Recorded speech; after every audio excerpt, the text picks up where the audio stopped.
Caramel.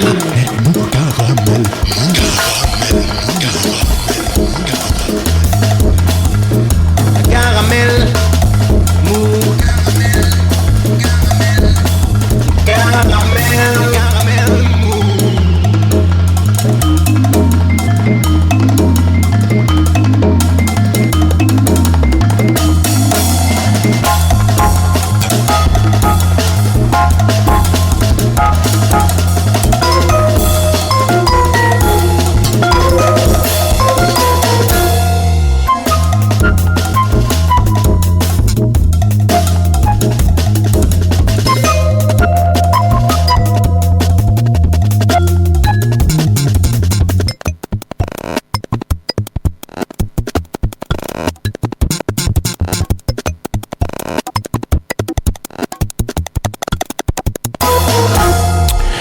C'est pas pour me vanter, mais moi aussi, parfois, je peux raconter des histoires. Allez, 1826.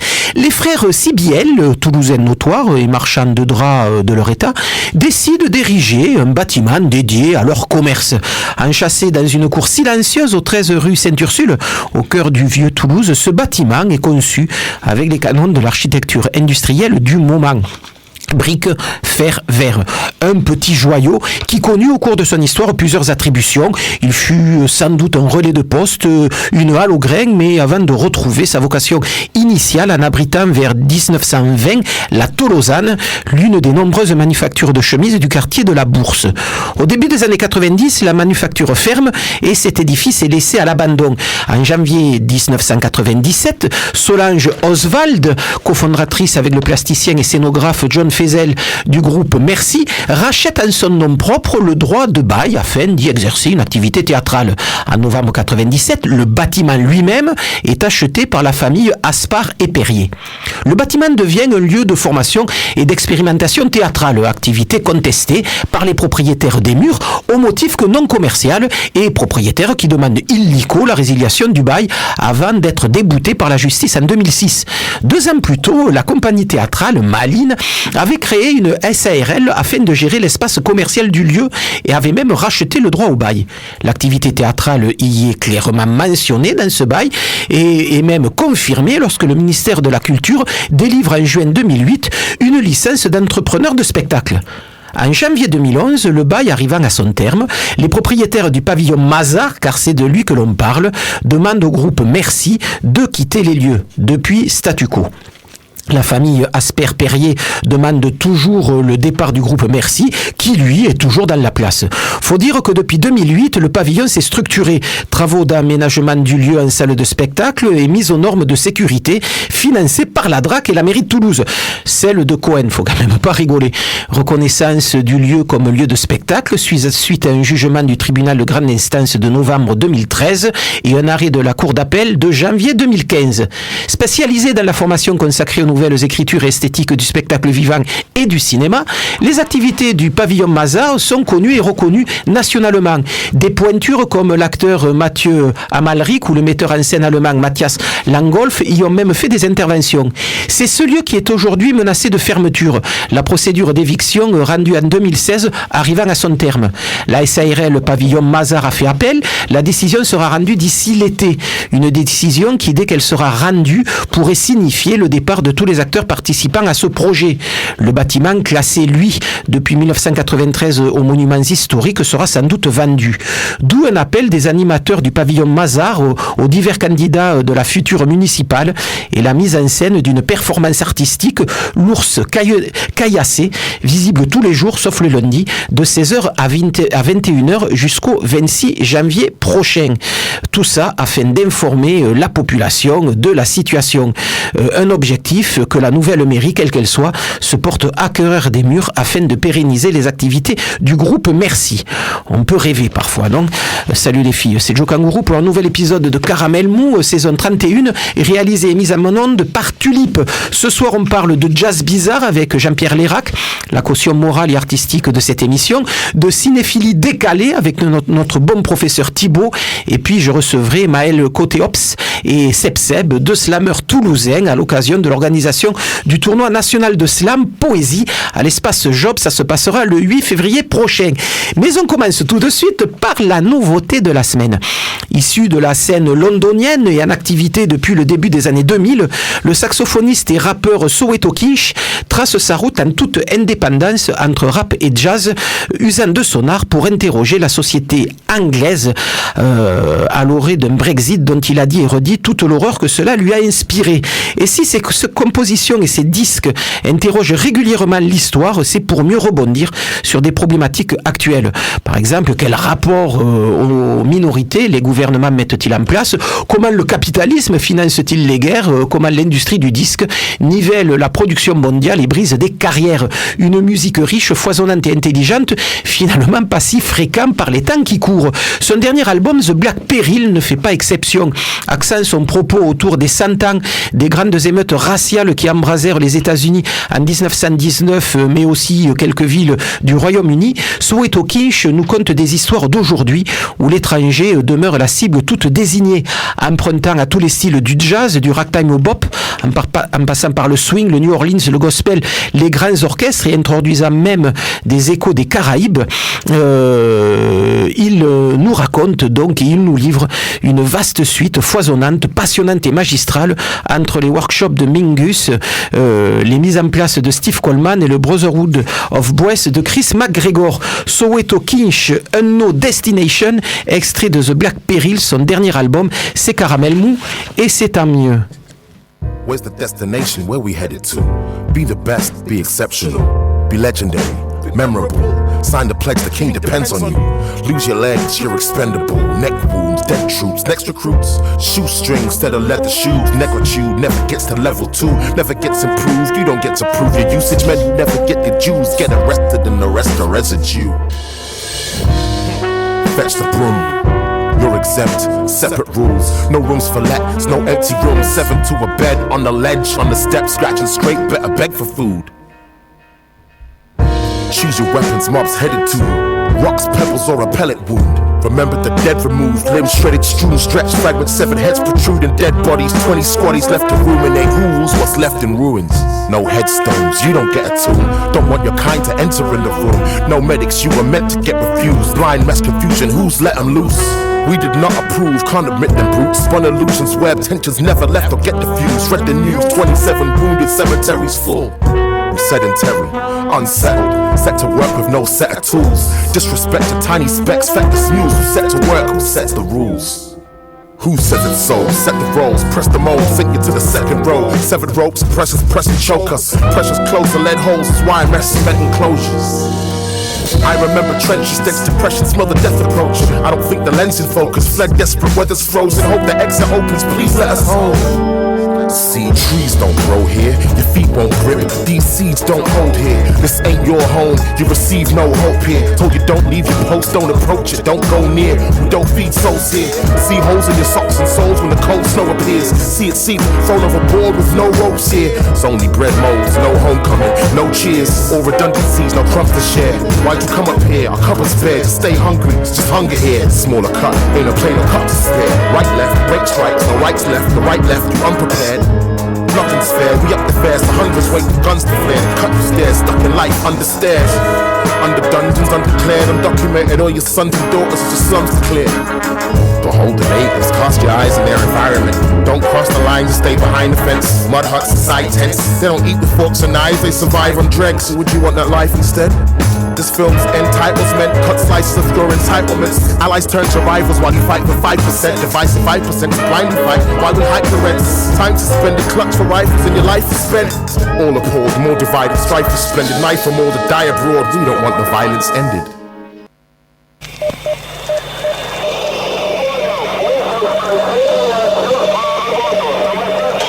Qu'est-ce que c'est? Caramel mou. Et ça, qu'est-ce que c'est? Cette voix dont l'accent triomphant perce à travers le grésillement de la radio. C'est Joe Congo ou pardon? Maël, on va vous vous entendre tout à l'heure lorsqu'on parlera de ce tournoi de slam poésie qui va bientôt se dérouler à l'espace Job. Mais une petite question comme ça, Burle pour point, ce qu'on vient d'écouter. Pour moi, ça reste du rap. C'est du rap que je considérais rap jazz. Et, j'aime beaucoup en fait. Ça, je trouve que c'est une évolution rythmique qu'on a eue sur la fin des années 90. Ouais. Et justement, oui. Avec Buck Chuck le Funk et des gens comme ça. Voilà. Et on retrouve, il y a beaucoup. Bon, le slam, ça reste quelque chose d'a cappella, mais on retrouve beaucoup de projets de slammers qui ont des projets de musique qui vont dans ces idées-là. Et ce morceau en particulier est bien dans la veine de ce qu'on a pu écouter aussi avec le M-Baz et avec Steve Coleman dans ces mêmes années 90, Jean-Pierre Lérac. Deux mots sur cette nouveauté de la semaine. Je parlerai de la musique derrière, moi, ouais. Mais là c'est vrai que c'est super. Quoi. Ouais. Donc ça on est tous les deux contents. En fait, précipitez-vous sur cet album, 24 titres, c'est une fresque assez magnifique. Bon allez, on passe à la suite avec Jean-Pierre Lérac qui va garder le micro pour nous parler d'un concert qui va avoir lieu au Taquin dimanche après-midi aux alentours de 17-18 heures. On va dire 19h. 19h même. Voilà, 19h. Voilà, à l'heure de l'apéro dimanche, ça permettra de finir en beauté ce week-end qui s'annonce assez frigorifiant. On parle de quoi alors ce soir, Jean-Pierre ? Donc, ça va être le premier concert du pavé de l'année 2020. Donc, et nous programmons le groupe Abacaxi. Abacaxi qui est le... Abacaxi. Alors Abacaxi, c'est le dernier trio de Julien Desprez. Alors Julien Desprez, c'est un musicien évidemment que nous programmons, qu'on retrouve dans les festivals. Donc on va dire que c'est déjà un guitariste. Alors c'est un guitariste, et puis alors après c'est un musicien. Pourquoi on continue à travailler avec Julien Desprez ? C'est tout simple. C'est que c'est un garçon. Malgré qu'il commence à avoir une notoriété, il continue à nous surprendre.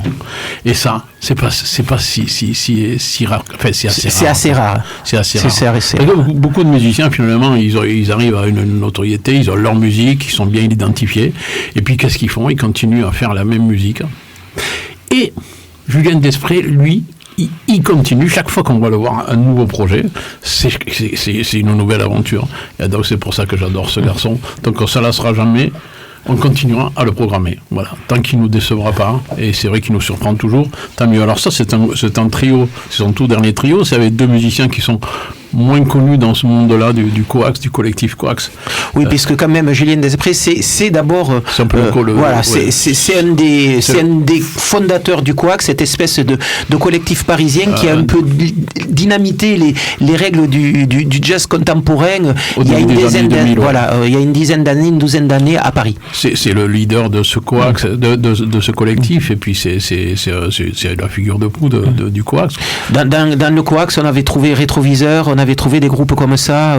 Oui, il y a plein de musiciens qui sortent de là, mais le premier groupe de Coax, c'était le Big Band Radiation 10, et de là sont sortis plein de musiciens comme Fidel Fourneron, les frères Douce-Tessier. Il y a plein de musiciens qui ont été révélés dans ce collectif-là. Dans ce collectif-là. Et bon, lui continue sa route, Julien Desprez, toujours avec ses aventures. Alors ça, c'est un trio, c'est une musique, on dira, assez énergique, hein. On ne peut pas se cacher, on sera loin du La Bossa Nova. Il ne faut pas se cacher. C'est comme dit le philosophe Bernard Blier, c'est du brutal, quoi. Ouais. Et vous avez les mêmes sources philosophiques que moi, ça fait plaisir. Il ne faut jamais partir de Montauban. Et donc, ils définissent ce trio comme du noise lumineux. C'est là, mais en fait, c'est vrai qu'en plus du concert, il y a une chorégraphie de lumière stroboscopique, hein, comme il avait déjà fait avec son solo. Donc c'est vrai que c'est un univers, voilà, c'est très étonnant. Et c'est de la lumière, de la musique, on en prend plein les yeux, plein les oreilles. Donc voilà, que dire de plus ? Moi, c'est vrai qu'on va peut-être l'écouter, mais peut-être pas de suite, c'est ça ? Ah si, carrément de suite. Abacaxi, 1984, ça rappelle des bons souvenirs, ça, littéraire. Abacaxi, donc le nouveau trio de Julien Desprez, guitariste incandescent et qui... Incandescent, c'est joli. De temps en temps, il faut regarder dans un dictionnaire.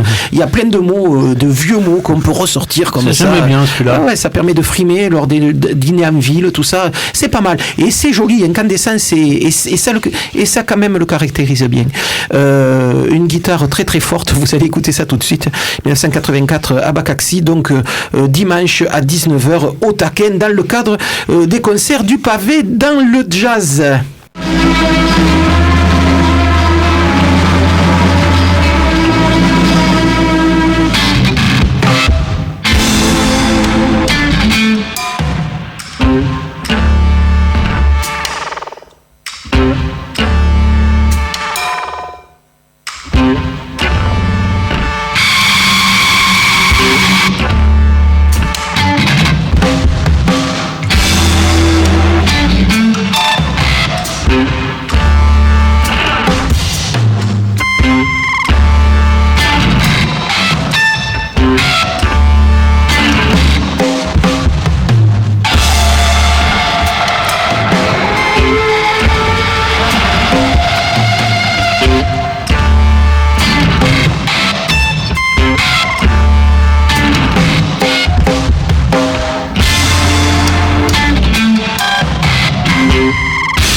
tombeau véritable du vrai Napoléon, je t'y conduirai. Napoléon mon cul m'intéresse pas du tout ce pamphlet avec son chapeau à la con. Mais qu'est-ce qui t'intéresse alors? Caramel.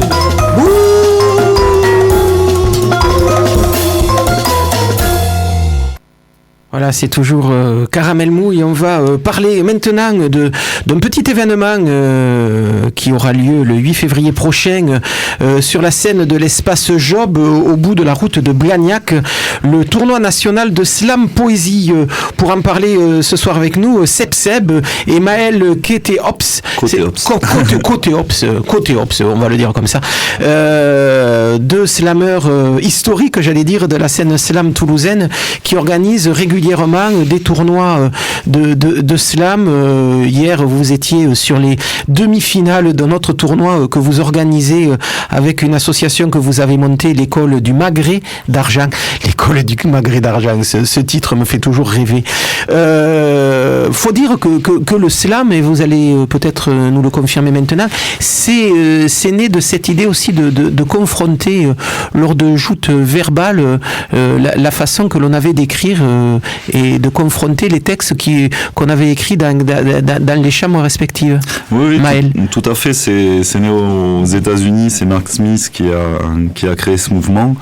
Et à la base, le terme on dit slam de poésie parce que justement, c'est toujours un petit tournoi avec des règles quand même. Hein. Il y a des règles, mais c'était vraiment l'idée. À l'époque, Mark Smith aimait beaucoup la poésie. Et à chaque fois, quand il se retrouvait dans les soirées poésie, il trouvait que ça manquait d'ambiance.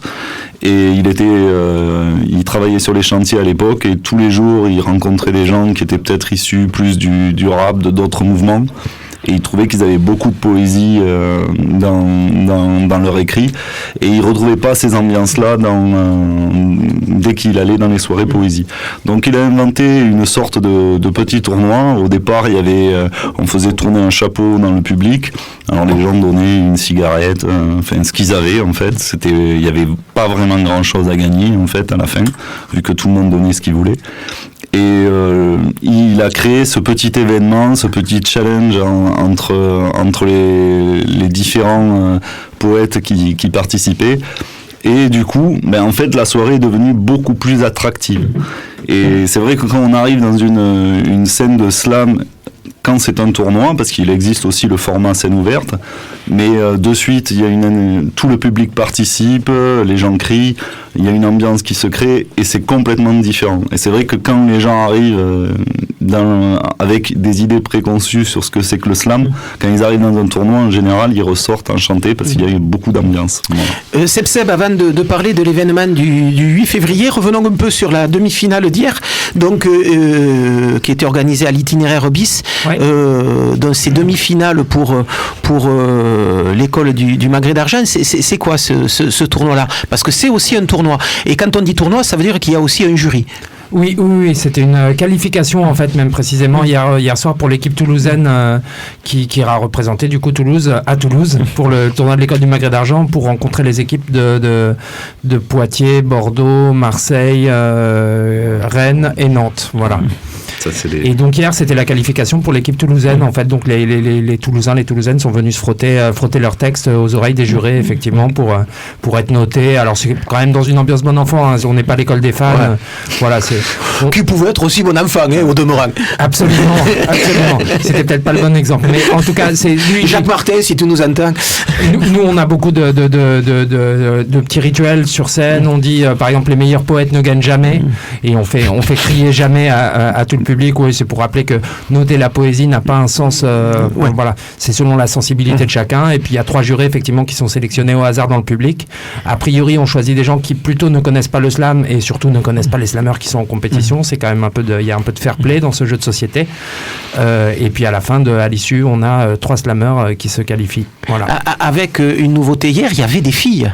Alors, ceux qui sont assez rares sur cette scène, non? Alors, on a la chance d'avoir, malheureusement, le sexisme frappe un peu toute la société.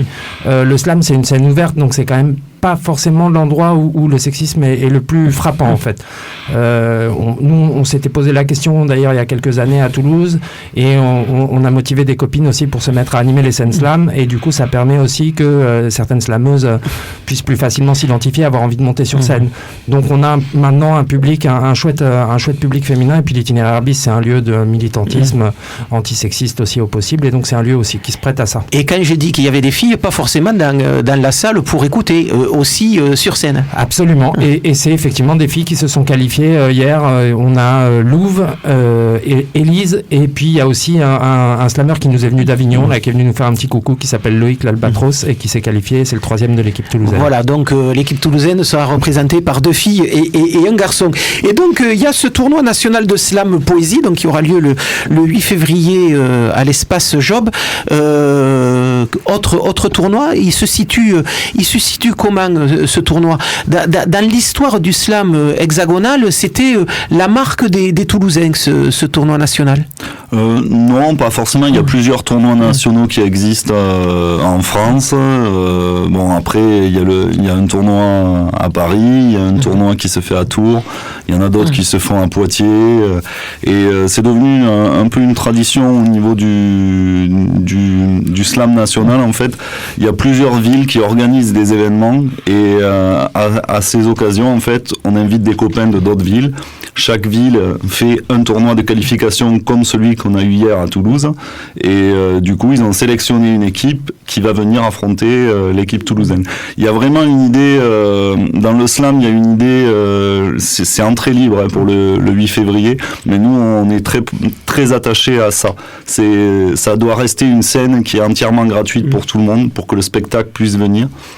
Et que le public découvre parce qu'ils sont pas forcément habitués et on reste dans cette idée d'échange au niveau national. On s'invite, une ville va inviter toutes les autres villes et puis Toulouse le fait aussi. Donc là c'est la 3e édition. La 2e édition avait eu lieu au Bijou et du coup on espère qu'il y en aura encore d'autres après. Et les poètes sont des gens qui voyagent aussi, du coup c'est ça l'intérêt aussi, c'est de faire circuler et de rendre compte de ça, que les poètes vont d'une scène slam à une autre et d'une ville à une autre et se connaissent et c'est vraiment l'idée du poète voyageur ou vagabond comme on pourrait dire quoi. Voilà. Avant de continuer cet entretien, je voudrais vous faire écouter ce morceau-là et vous me dites après ce qu'il vous dit. Super. Gérard Ansaloni, extrait d'un album sorti, je crois, vers le milieu des années 90, ça s'appelait Le Banquet, c'était sorti sur le label Sarava, le label de Pierre Barou, et c'est considéré assez souvent comme le premier disque de slam français. C'est quelqu'un que vous avez pu écouter ou pas du tout? Ça vous laisse froid parce que vous dites, je connais pas. Alors en l'occurrence non, je découvre, je connaissais pas, et puis oui le slam ou en tout cas parler du texte sur de la musique, ça existe depuis que le monde est monde aussi. Oui, c'est vrai aussi. Et il paraît que Homère faisait ça lorsqu'il déclamait les vers de l'Iliade et de l'Odyssée. Et c'est vrai que finalement, le slam, c'est quelque chose qui est né aux États-Unis dans les années 70. On parle de spoken word, on parle de choses comme ça. Mais en France, c'est le début des années 90. C'est le club à Pigalle et cette scène qui s'agrège autour de ce club un peu mythique qui disparaîtra au début des années 2000. C'est vrai que finalement, c'est une histoire assez ancienne. Oui, ou ancienne ou récente d'ailleurs. Une petite trentaine d'années, quoi. Ouais, c'est ça. Bah, 90, c'est effectivement ces amis-là qui se réunissaient au Club à Pigalle.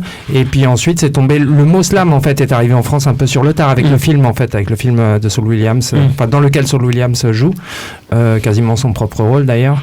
Mais cette tribune libre est restée, du coup, c'est tombé un peu sur ces poètes un peu fous, là, qui se retrouvaient au Club. Et ouais, moi, je trouve que, pour moi, c'est assez unique dans l'histoire de l'art. Par contre, autant parler des textes, ça a toujours existé, mais cette tribune-là libre de rencontres entre les chanteurs, les comédiens, les conteurs, les improvisateurs, les comédiens, les journalistes même, enfin tous ceux qui sont plus ou moins proches du texte, ça n'a jamais existé avant. Justement d'ailleurs, c'est quoi le slam? C'est un exercice musical ou un exercice littéraire? C'est une tribune d'expression ou un exercice poétique? C'est ce que je disais, du coup c'est un lieu, c'est un endroit de rencontre en fait où chacun a 3 minutes pour faire ce qu'il veut, a cappella, a priori. Sans accessoires. sans musique. Et sans costume et sans décor. Voilà. Sans artifice. Voilà. Absolument. On se croirait dans un film de Lars von Trier. C'est notre professeur Thibault qui nous confirmera ça tout à l'heure. Mais sans artifice, on fait avec la lumière du jour, on met pas de micro et. C'est ça, le texte nu. Voilà. Absolument. Et du coup, effectivement, ça permet un carrefour, comme je disais, quoi, voilà, quel que soit l'endroit où on utilise le texte et où on l'aime, qu'il soit rimé, qu'il soit pas rimé, on peut venir le partager sur une scène slam. Et justement, on le voit beaucoup dans le slam. En fait, il y a des grandes variétés au niveau des styles. On va avoir des gens qui viennent vraiment du rap et qui vont avoir une écriture qui est très rythmique et on sentirait presque le beat derrière eux. Et puis il va y avoir des gens qui viennent beaucoup plus du théâtre, et d'autres de milieux plus littéraires. C'est aussi pendant très longtemps, c'est à la suite du mouvement punk. Donc on retrouve quand même des idées comme ça dans ce mouvement-là. Et surtout à Toulouse aussi, parce que nous on est quand même... moi je me souviens de l'époque du Clandé quand ça a ouvert, la Loupiote qu'animait Saïd. Et voilà, donc on est quand même dans un milieu où on est en croisement entre plein de disciplines. C'est vrai qu'en même temps que le slam, à Toulouse il y avait la tchatch. C'est vrai que les Fabulous du côté d'Arnaud Bernard avaient aussi ce style de pratique, même s'il y avait de la musique et des instruments très réduits, mais il y avait cette idée de joute verbale, de tchatch et d'improvisation. Ce qui a pas forcément dans le slam, l'improvisation. C'est quand même des textes qui sont préécrits. Non, alors je te détrompe, ouais, ça peut. Hein. On a aussi des improvisateurs de théâtre, par exemple, qui viennent et qui utilisent leurs 3 minutes, qui demandent 4-5 mots au public et puis qui brodent autour de ça. Ouais, on le voit très souvent, en fait. Oui, puis hier encore, il y avait Caillou, qui est un slammer qui fait beaucoup de textes en occitan. Et là, pour le coup, quand il fait pas de l'occitan, il fait de l'impro total. Et voilà, donc on en a. Après, c'est une discipline, il y a peu de gens qui ont envie de s'y exercer parce que c'est casse-gueule. Mais oui, l'improvisation, Et après, effectivement, voilà, on a aussi bien donc les vieux poètes aux cheveux blancs qui ont lu 36 000 bouquins et qui ont un vocabulaire de dingue. Mais l'idée, le principe de base du slam part de l'idée que si on ne sait pas lire ou écrire, on peut quand même être un poète et puis avec sa langue donner les poils aux gens en disant des mots, quoi. Voilà. Donner des poils aux jeunes, mettre les poils, comme on dit plus simplement, c'est peut-être ce que va faire Maël, puisque le but aussi, lorsque vous venez nous voir dans cette émission, c'est d'entendre du slam plus que d'en parler. Seb Ella nous fera un direct tout à l'heure pour clôturer cette interview, et puis Maël va nous le faire a cappella tout de suite. D'accord. Je vous l'avoue, monsieur, vous êtes un homme comme j'aimerais l'être. Un homme du peuple que l'on admire. Un homme de lettres. Le matin, je dis « Bonjour, votre courrier » et vous me répondez « Bonjour », mais c'est étrange, votre bonjour ne m'apparaît jamais banal. Vous avez l'air pourtant normal. Au village, on fait grand bruit. Beaucoup se moquent et ils plaisantent. Ils trouvent étrange notre duo, disent « L'illettré et l'homme de lettres ». Mais je ne suis pas un alphabète. Je sais lire sans aller trop vite. Je suis facteur. J'ai dans les mains tellement de lettres, celles qui font rire et font pleurer, des mots pesants, un brin trop lourd, des mots courants, toujours pressés, des mots d'amour, mais je sais, vous êtes marié. Souvent vous m'appelez mon ami. Oh, c'est une veste bien trop grande. Au bord des falaises de Sicile, l'humilité se fait humide. Comment pourrais-je être votre ami, vous qui parlez si bien de tout, de cette mer qui dans votre bouche dit oui, dit non, frappe sa poitrine, des mots allant d'un bord à l'autre comme un bateau dans le grésil et nous secoués par vos phrases comme sur des vagues. On navigue, monsieur. On navigue. D'ailleurs, dites-moi comment on devient poète, car je suis amoureux d'une femme et je ne veux pas de remède, non. Je ne suis pas malade. Et si seulement j'étais poète, je saurais peut-être la séduire, ne me retrouverais pas comme la veille à n'avoir que 5 mots à dire. 5 mots. Comment tu t'appelles ? Oui, comment tu t'appelles, je sais, ça ne fait que 4 mots, mais elle m'a aussi dit comment tu t'appelles. Et là, j'ai répondu Mario. Ça fait 5 mots, donc. Et moi, à qui si souvent les idées peinent, me suis senti étranglé, atrophié, écarlate, vermeil, pourpre, moite, déglutissant mon point final. Quand il s'agit de dire je t'aime, existe-t-il des mots plus justes ? La poésie invente-t-elle ? Les poètes, les facteurs en ces moments sont tous les mêmes, non ? Monsieur, je lui ai écrit hier et elle-même, c'est vous ? c'est de votre faute, c'est vous qui m'avez appris que la langue peut servir à autre chose que coller des timbres postes. Je suis heureux, mais comme c'est triste. J'ai appris hier que s'achevait votre exil politique. Vous repartez demain vers votre lointain pays. Je suis heureux, mais on est toujours un peu déçu lorsqu'un ami vous quitte. Vous êtes mort au Chili le 23 septembre 1973, 12 jours précisément après le coup d'État. Ils ont dit un cancer, c'est ce qu'ils ont dit. Peut-être que les écrits font trop de bruit. Pablo Neruda. Éparpillez vos lettres en miettes, elles poussent dans le cœur des poètes comme les pièces d'un puzzle. Tellement de puzzles ici, tellement de puzzles dans cette pièce. Vous êtes d'un monde, monsieur, où les mots sont tout, et où les mots ne sont rien en fait. Mais vous êtes d'un monde où on assassine les poètes. Maël, vous venez de nous lire un texte dont vous êtes l'auteur. Avec cette phrase chopée au milieu de ce texte, la langue peut servir à autre chose qu'à coller des timbres. C'est vrai que c'est aussi un peu la définition du slam, se réapproprier la langue. C'est ça. Le slam, en fait, c'est de l'oralité. Et moi, je sais que je l'ai travaillé avec beaucoup d'enfants dans des ateliers. Là, je travaille actuellement en Ulysse. Et justement, on arrive à le travailler par l'oralité, on arrive à débloquer quelque chose sur l'écrit. Et moi, c'est ce que je trouve intéressant dans une soirée slam, c'est que il suffit, c'est pas forcément des littéraires qui vont parler. Il va y avoir un mélange, il va y avoir des choses que vous aimez, d'autres que vous aimez moins, mais tout le monde y trouve son compte. Voilà. À quoi on peut s'attendre à la soirée du 8 février, Seb? La soirée du 8 février, ça va être énorme. Hein. Je suis là pour faire la publicité.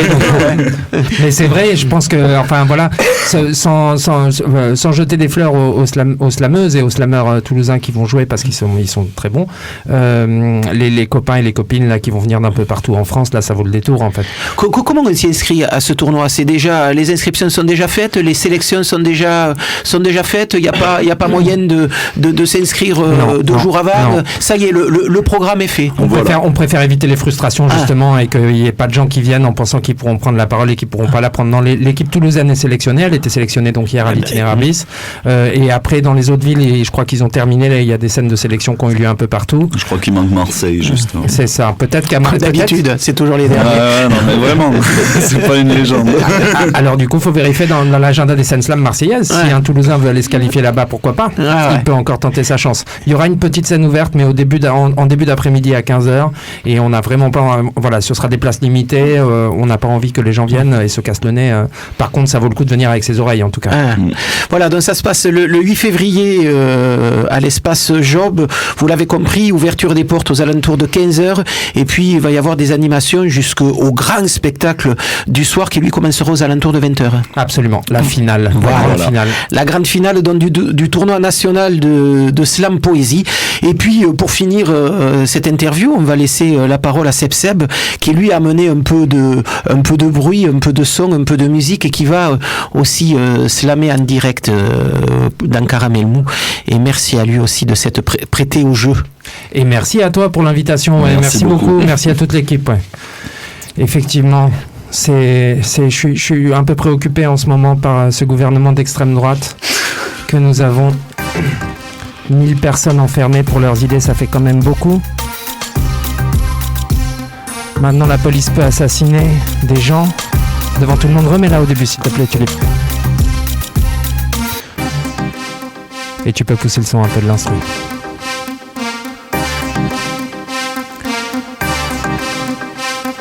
Imagine que tu croises dans la rue un gars que tu connais même pas, qui te traite de tous les noms sans avoir jamais marché dans tes pas à toi.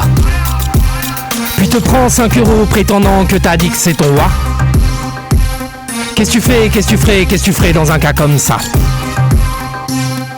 Pourquoi est-ce que je devrais financer ce système de traviole qui ignore ces pauvres en les pointant du doigt et en rigole?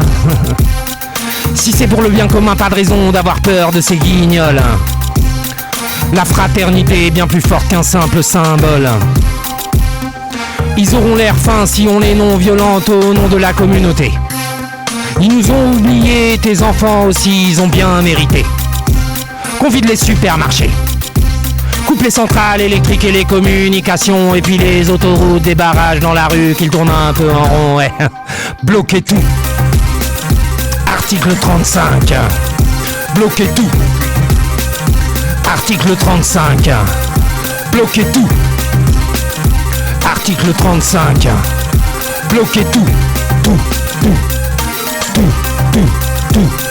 Imagine que la culture de la haine et la peur de la police se retournent contre eux et que finalement l'amour leur fasse justice.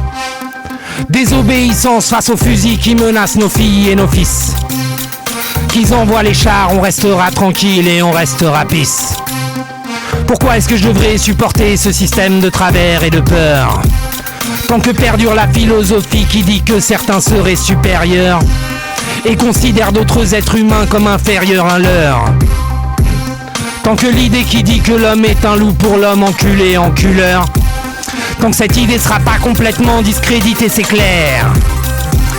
Et définitivement abandonnée partout par nos pères. Tant que ce concept existe et se perpétue, il y aura la guerre, la violence et la mort, et puis l'enfer sur terre. En attendant qu'ils comprennent, admettent leur travers. Bloquez tout. Article 35. Bloquez tout. Article 35. Bloquez tout. Article 35. Bloquez tout. Tout. Je me méfie comme de la peste de ceux qui disent qu'on est pareil et de ceux qui nous disent différents. Notre curiosité passe pas par la télé ni par gaffe à bouche à oreille, c'est plus puissant. Leur système est en échec et ils l'approuvent, et malgré ça ils voudraient nous le faire avaler. Ils nous appellent citoyens mais nous considèrent comme employés. Arrêtez-les. Bloquez tout. Article 35. Bloquez tout. Article 35. Bloquez tout. Article 35. Bloquez tout.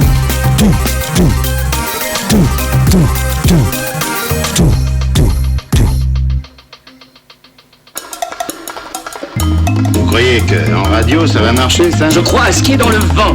D'ailleurs, vous n'avez pas du tout l'esprit station. Oui, c'est bien d'être un moteur branché, destroy, mais il y a des limites. Caramel.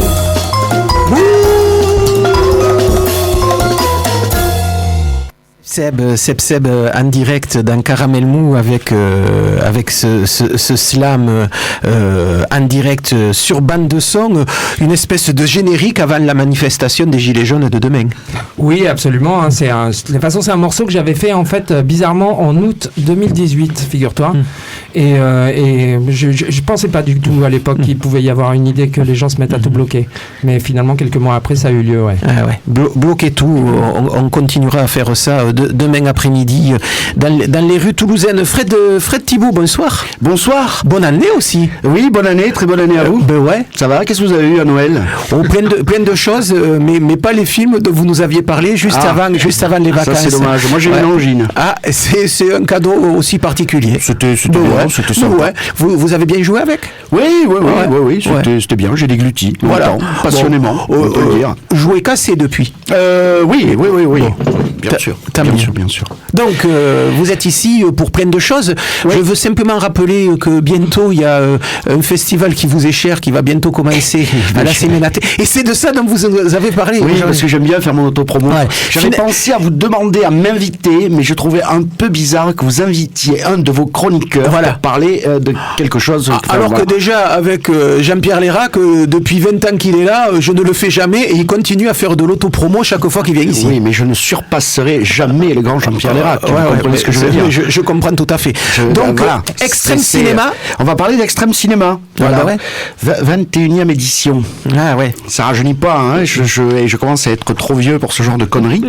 Alors, Extrême Cinéma, écoutez, qu'est-ce que c'est? Je sais pas, je dirais que c'est le festival festival, la manifestation la moins pacifiste de cinéma qui puisse exister. Ah ouais. Voilà, parce que voilà, je considère pas que ce soit quelque chose de pacifiste. Le cinéma est un sport de combat. Oui. Ah ben tout à fait. Ne croyez pas si bien dire. Alors qu'est-ce qu'on a au menu cette année, hein? Alors qu'est-ce que je pourrais vous dire? Allez, meurtre, sexe, violence, inceste, fluide corporel, cannibalisme. Voilà. Si, c'est vrai. On a une petite section cannibalisme qu'on a appelée d'ailleurs Croque Madame pour changer le croque monsieur. Voilà. Dans la grande tradition des faubourgs du cinéma et tous ces moments un peu particuliers dont vous êtes l'auteur depuis des années. Et vous savez, depuis la Cinémathèque de Toulouse. Et vous savez qu'on a même aménagé une projection junior depuis quelques années. Et alors là, cette année, c'est absolument... Vous êtes malade. Non, cette année, c'est un film surprise. Alors on peut pas dire le titre. Je vais peut-être pouvoir dire peut-être 2 mots de l'intrigue vite fait. Mais on a intitulé ça Ciné-Prout. Voilà. Et avec l'extraordinaire, parce qu'il y aura le pitch du film. Et alors le pitch du film. Alors comment ne pas trop en dévoiler? Alors c'est un jeune garçon, si vous voulez, qui a des problèmes de flatulence et qui est un peu la risée de son collège. Et qui va rencontrer l'autre risée du collège, qui est un jeune garçon qui est un petit peu le savant fou, le savant fou de l'école, bien sûr, qui est mal aimé. Et alors tous les deux ils vont s'associer pour créer un objet foncièrement incroyable, qui est un pantalon, si vous voulez, qui retient donc les flatulences. Ouais. Et après ces flatulences, donc grâce à un appareil savant, peuvent ensuite s'évacuer. Et là, bim, qu'arrive-t-il? La NASA a besoin d'un héros. Et ouais, alors, et en fait, ces 2 jeunes garçons, grâce à leur collaboration, vont pouvoir partir dans l'espace. Donc, avec cette propulsion à base de méthane. Et naturelle. Et formidable. Hein, naturelle. Voilà. C'est quand que passe ce chef-d'œuvre? Alors ça, ce sera le 8 février, dès le lendemain de l'ouverture. Oui, autant frapper tout de suite. C'est le 8 février à 15h, et ce sera d'ailleurs suivi d'un goûter. Oui, puisque c'est pour les enfants. C'est pour les enfants, c'est normal. Mais surtout, il y aura un invité, l'extraordinaire Gaspard Furzo. Voilà, donc Gaspard Furzo qui est on peut dire un professionnel du P, quelque part. C'est pas un pétomane, mais en tout cas, il va nous faire part donc de sa longue filmographie, puisqu'il a travaillé pour des films aussi célèbres que Full Metal Jacket, la jeune fille à la perle, pardon, ou encore Autant on emporte les vents. Oh non, si, professeur. Et ça, vous le saviez pas. Mais comment vous faites pour arriver à trouver des perles pareilles? En programmation, vous savez, l'enjeu, c'est de remplir des cases. Donc, on a des horaires, il faut mettre quelque chose dedans. Donc, il faut trouver quelque chose. Alors, c'est extrême cinéma, donc on essaye des choses. Ouais, voilà. C'est vraiment extrême. Ça va être très amusant. Je vous garde. En plus, le film est super bien. Bon. Ça, c'est pour les enfants, et donc c'est le 8 février. Ça, c'est pour les enfants. Il y aura un ciné-concert d'ouverture, comme le veut donc la tradition. Alors là, c'est super. Ça, c'est un film qui est formidable et qui s'appelle. Alors, le titre français n'est vraiment pas bon. Ça s'appelle La volonté du mort.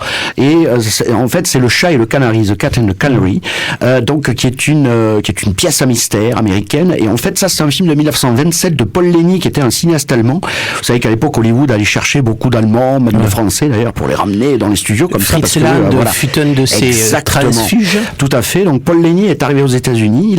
Il a commencé par ça. Et et alors c'est marrant parce que c'était un peu un film trait d'union entre justement ces films à mystère et ce qui allait devenir les films de monstres à la Universal, Frankenstein, Le Loup-garou, etc. C'est un film qui est complètement barré. Donc ça se passe dans un château, dans un manoir. Tout tourne autour d'un héritage comme ça. Donc il va y avoir un assassin mystérieux, mais c'est à la fois un film d'horreur, c'est à la fois un film burlesque, c'est à la fois un film gothique. Enfin, c'est plein de choses à la fois. C'est une espèce de film total, comme il s'en faisait beaucoup dans le cinéma muet. On va passer une copie restaurée d'ailleurs qui est absolument magnifique. Et donc la petite chose sera accompagnée par Jérôme Sage. Alors si Jérôme Sage, ça ne vous dit rien, là encore une fois c'est assez rigolo parce que maintenant ce garçon fait de la chanson. chanson un petit peu garage, trash, destroy, et qui a œuvré au sein d'un super combo, d'ailleurs toulousain, mais je ne sais pas si je vous en avais parlé à l'époque, et qui s'appelait Ultra PD. Oui. Voilà, c'était formidable, c'était un groupe qui avait 2 batteurs et tout, c'était pas eux qui avaient choisi leur nom, ils avaient tiré au chapeau, en fait, dans un bar où il y avait quelques alcooliques, et ils sont tombés sur ce nom-là, et ils ont choisi de jouer le jeu, et voilà, ils se sont appelés Ultra PD, voilà. Et, mais, ce soir, au bikini, il y a Ultra Vomi, hein. Ah, on est un peu, c'est une tradition. Voilà, c'est une tradition quelque part. Voilà. Les ultras ne sont pas que dans les stades de foot. Voilà, donc on lui met un petit peu la pression là, Jérôme Sage, parce qu'il n'a pas l'habitude du format, on va dire comme ça, jouer tout seul, voilà, sur ce cinéma d'un temps d'ailleurs où le cinéma savait se taire. Et du coup, lui, il va pas le faire taire, il va lui apporter quelques notes de musique. Qui allons-nous recevoir encore? Quelqu'un que vous connaissez bien, puisqu'on a donné une carte blanche à Manuel Pomar. Oh, Manuel Pomar, un chroniqueur de cette émission. Exactement, qui gère et qui dirige donc le lieu commun, ce fameux lieu commun, donc, avec qui on a engagé un partenariat parce qu'il y a eu un vernissage le soir précédent, l'ouverture de l'Extrême Cinéma le 6 février. Donc, lieu commun, centre d'art, on va le dire comme ça. Exactement, c'est un centre d'art. Et alors Manu, lui, nous a choisi 2 films. Alors lui, il est pas très joyeux. Ah, c'est pas un garçon, on peut pas dire que... Et souvent en colère. On peut pas, voilà, voilà, il y a quelque chose à dire et tout, alors ça se ressent et tout. Alors qu'est-ce qu'il nous a choisi? Alors moi j'avais dit, attention, il y aura du public, donc faut quand même pas que ce soit un peu trop, pro de tagada, quoi. Donc, il a choisi ça vous va bien de dire ça. Alors il a choisi 2 très très bonnes choses. Donc il a choisi La Bombe de Peter Watkins. Alors je ne sais pas si vous avez déjà vu La Bombe de Peter Watkins, mais ça c'est une petite histoire de la télévision qui est devenue une petite histoire du cinéma. Donc Peter Watkins, cinéaste ô combien militant quand on connaît ses films, en 1965 en fait la BBC lui commande un film sur la bombe atomique. Et lui, il dit, ok, je vais faire un film sur la bombe atomique. Et il a fait une sorte de docu-fiction ultra réaliste. Pour l'époque, je précise, 65, vous voyez, c'est pas tellement beaucoup de temps après Hiroshima et Nagasaki. Donc il s'est servi des études qui avaient été faites sur tout ça et il a imaginé en fait une bombe atomique qui explose dans le Kent, donc en Angleterre, et donc évidemment tous les effets qui vont arriver après cette explosion. Eh ben, figurez-vous que la BBC a été extrêmement embarrassée par ce film-là, qui a été diffusé, mais ça a terrorisé le pays, et donc la BBC a interdit le film. Voilà, et ne l'a relâché qu'en 1985, ce qui peut paraître complètement fou. Et donc voilà. Alors ça, c'est un truc complètement incroyable. C'est un film qui est très court, qui fait une petite heure comme ça, mais ça secoue les puces, même des décennies après sa réalisation. 55 ans plus tard. Voilà. D'ailleurs, ce sera une projection gratuite selon la volonté de la BBC. Ah ouais. Voilà, ils nous ont dit, vous pouvez passer le film, mais il faut que ce soit gratuit. Alors, certes, ça nous embête un peu, parce qu'on peut pas en mettre à gauche, comme on dit, mais donc, du coup, on va quand même passer le film. Ensuite, il a choisi Akira. Qui n'était pas passé sur les écrans depuis longtemps. Je vais pas présenter Akira, qui est un monument de l'animation japonaise, et j'ai déjà beaucoup parlé, donc du coup je vais encore accélérer. Qui est-ce qu'on va recevoir? On va recevoir Vanessa Morgan, qui est une programmatrice en fait d'un festival AMI, le Offscreen à Bruxelles, qui elle aussi a choisi 2 films. On va recevoir quelqu'un que vous connaissez bien, parce que vous l'avez vu à la télévision de nombreuses fois. Nous allons recevoir Jean-Pierre Dionnet, qui est un peu notre papa tous comme ça de la contre-culture, et qui est le fondateur de Métal Hurlant, donc célèbre revue de BD française. Lui-même auteur de BD. Et lui-même scénariste de BD, puisqu'il a travaillé avec Moebius, il a travaillé avec Druyer, il a travaillé avec Jodorowsky, il a travaillé avec tous ces gens-là, c'est quand même très très impressionnant. Il a participé aussi, c'est un des fondateurs des Enfants du Rock, commandé par Pierre Lescure, donc à l'époque où il n'était pas chez Canal. Avec Philippe Manœuvre. Et avec Philippe Manœuvre, donc avec les émissions Sex Machine, tout ça, qui moi personnellement m'ont enchanté, et c'est surtout aussi le créateur de Cinéma de quartier sur Canal+, donc qui a été peut-être une des choses les plus importantes qu'il ait faites, c'est-à-dire qu'il a participé à la redécouverte de tout un cinéma qui était jusqu'alors très très méprisé. Voilà, notamment tous les films de la Hammer, de Mario Bava et tout, etc. Moi, je n'ai jamais raté un cinéma de quartier. Voilà, on finira la semaine avec Richard Stanley. Alors, Richard Stanley, c'est un réalisateur que peut-être vous connaissez, peut-être vous le connaissez, mais j'ai une anecdote sur lui que vous allez bien aimer. C'est quelqu'un qui avait commencé très jeune, qui avait réalisé Hardware, qui avait réalisé ensuite un thriller en Namibie qui était extrêmement bizarre, et surtout c'est le réalisateur qui s'est fait virer de l'île du Docteur Moreau. Oui. Le remake en fait, il y a une quinzaine d'années. Voilà, exactement. Alors il a travaillé sur le film une dizaine de jours, et pour différents artistiques avec Val Kilmer, il s'est fait virer. Mais ce qui est extraordinaire dans cette histoire-là, c'est qu'il a dit, en fait, il avait pas le film a été tourné sur une île comme ça, dans le Pacifique, je crois, et on lui a dit, il ne faut pas rester sur l'île. En fait, t'es viré. Et en fait, il n'est pas parti. Pourquoi il n'est pas parti? Parce que ses meilleurs potes sur le tournage, c'était les maquilleurs d'effets spéciaux. Et alors que vous savez, dans l'île Docteur Moreau, il y a les hommes chiens, les hommes chats, etc., etc. Il s'est fait maquiller. Et il joue un homme chien dans le film. Et on peut le voir dans le film. Vous imaginez quand même l'ironie du bonhomme qui se fait virer de son propre film et qui joue dans son propre film, dans la figuration, et qui a assisté en fait au naufrage, parce que c'est un véritable naufrage, ce film. Et je pense qu'il s'est bien marré en fait, à rester en fait les deux pieds sur son île. Et il viendra lui nous présenter par contre son dernier film, qui est véritablement excellent, qui s'appelle Color Out of Space, qui est tout simplement l'adaptation de La couleur tombée du ciel de H.P. Lovecraft. Voilà, c'est une adaptation remise au goût du jour. Un univers qui doit être difficile à adapter au cinéma. C'est très difficile. Moi, je pensais que c'était rigoureusement impossible d'adapter cette nouvelle. Richard Stanley m'a démontré le contraire. D'autant plus que dans le film, il y a l'incontrôlable Nicolas Cage, et qui pour une fois est contrôlé. Donc voilà. Alors ça, il faut pas rater. Ça, ce sera sur la fin du festival, et puis on terminera bien sûr par l'incroyable nuit de clôture, où là il y aura plein de choses, des bandes annonces, des courts-métrages, il y aura 4 longs-métrages, il y a Battle Royale, Le Retour des Morts Vivants, il y aura même du foot parce que j'ai réussi à dégoter une copie de Shaolin Soccer. Et Battle Royale du japonais Kinji Fukasaku. Ah oui, voilà, qui était venu botter le cul aux jeunes un peu en disant, moi je vais vous faire un vrai film, vous allez voir ce que c'est qu'une critique sociale. Voilà. Et tout le monde se fait cramer pendant ce film. C'est surtout les jeunes qui se font cramer. Alors moi j'adore. Il y a des jeunes qui meurent. Maintenant vous adorez. Vous disiez c'est pas ça. Il y a 30 ans. Non, il y a 30 ans, non. Mais là en fait j'adore. Quand il y a des jeunes qui meurent et tout. Enfin c'est un film affreux où le gouvernement en fait décide d'instaurer une espèce de jeu qui s'appelle le Battle Royale, où c'est des classes de terminale qui sont sélectionnées, qui sont là aussi sur une île, et on leur dit il ne doit en rester qu'un.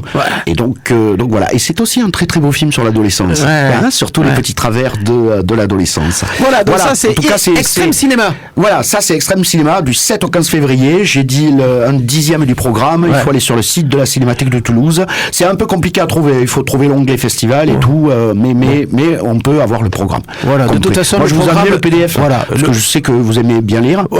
Moi j'aime bien le papier. Voilà, alors je vous ai amené c'est gentil. Depuis les slammers ont inventé les tournois de slam par rapport à Battle Royale, et c'est vachement moins cinglant.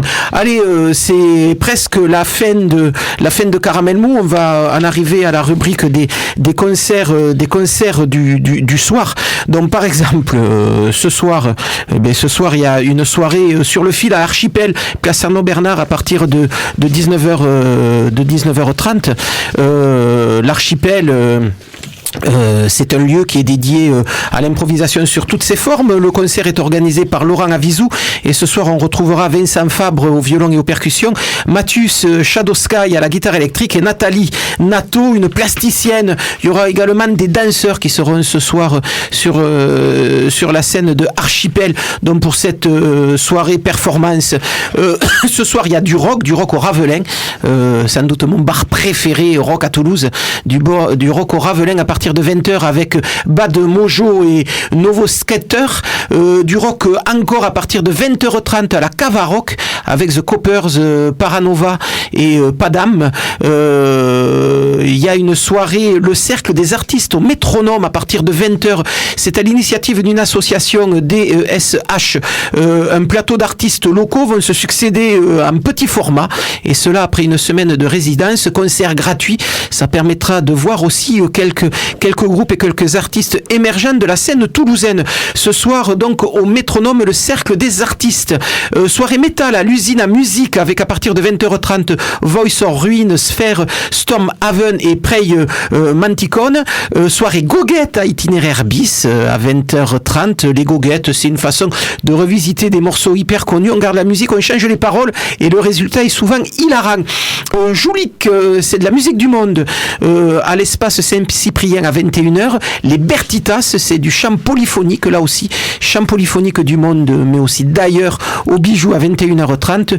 Et puis à 20h on pourra retrouver la chanteuse Leila Martial de retour d'un voyage dans le sud de l'Afrique où elle a confronté sa voix à celle des habitants qu'elle a rencontrés. En attendant les compositions qui pourraient se faire et sortir et se faire l'écho de ce voyage, c'est avec son groupe le Babox qu'elle chantera ce soir à partir de 21h au Taquin. On va en écouter tout de suite un petit extrait de ce concert, simplement de cette chanteuse. Simplement aussi le temps pour moi de vous dire que demain soir au Taquin il y aura un groupe dont on n'aura pas le temps d'écouter un morceau, Ailton, un groupe toulousain, demain soir au Taquin dans le cadre des 16 ans de l'association Progressons.